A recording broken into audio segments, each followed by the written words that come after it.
Hello everyone. Today we will discuss one of the important topic under Foreign Exchange Management Act. In Foreign Exchange Management Act, the most important thing is only international commercial transactions will be viewed at. Those international commercial transactions are basically divided to two parts in Foreign Exchange Management Act. The first important part is current account transactions and the second important part is capital account transaction. First, we should try to understand the difference between current account transactions and capital account transactions. We all know, like basically if we want to talk, current account transactions are day to day in nature, they are recurring and the effect of it will be only related to profit and loss account.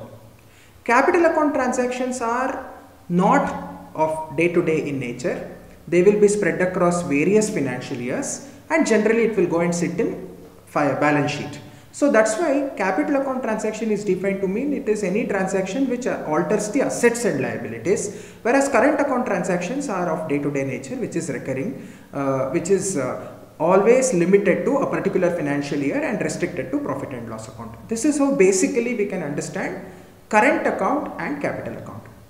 If you look at the provisions of Foreign Exchange Management Act, the same way if a person, specifically like we will find the definition of person, like he might be an individual or it might be HUF or it might be a company. Any category of person, if he wants to enter into current account transactions, specifically Reserve Bank of India will look into this particular matter and say how the permissions are given. For all international commercial transactions, specifically if it is a current account transaction, then there is outward remittance of money. So outward remittance in the sense like from India money is going abroad and that has to be strictly regulated. How the regulation is done specifically in the current account transactions, they have come out with one of the important schedule or they have come out with the rules. So in the rules specifically for Foreign Exchange Management Act permissible current account transactions rules, in which there are three important schedules. Schedule 1 talks about what are current account transactions which are basically prohibited.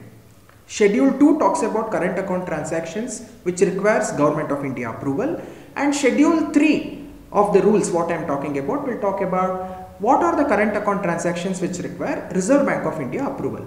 This is most important because current account transactions has to be strictly regulated, because whenever the money is going out of India under current account transactions or of day to day in nature, whatever money which has gone outside India will never come back. That is, I want to introduce a concept here, it is called non-repatriation transactions. Non-repatriation transactions means which will never return to the country of origin. So these current account transactions are regulated. So the regulation will happen through the rules, and in the rules it will happen according to the schedules which is given in the rules. So here the schedules are very important. If the current account transactions are falling under Schedule 1, for example remittance out of lottery winnings, or remittance out of any games or prohibited magazines or sweepstakes, like that there are specific points which is being given in Schedule 1, those transactions are basically prohibited, and if any person in India, if he earns money through the prohibited current account transactions, he will not be allowed to take that money outside India. It has to be spent or it has to be utilized in the Indian financial system itself. The second important schedule in current account transactions talks about which requires Government of India approval. Take for example, if Ministry of Tourism is developing, specifically like if some Government of India related travel is happening or some sports persons are taking abroad, then specific ministry's approval has to be taken before participating in those particular programs or for taking any money outside India in terms of foreign exchange for the purpose of spending. The most important schedule is the third schedule, which talks about current account transactions which require Reserve Bank of India approval. So under current account transactions which require Reserve Bank of India approval, there are two important facilities available. One is available for individuals and the other one is available for non-individuals.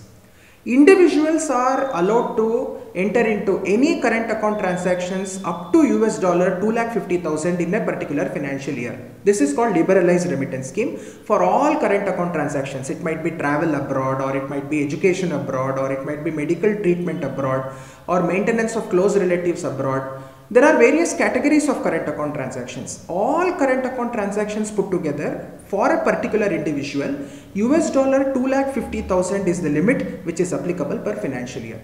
For non-individuals, for donations there is a different limit, and for maintenance of their hospital or their specific apartments, or it might be commercial spaces, it depending on what the nature of transaction, and the limits are different for non-individuals. That has to be specifically looked into.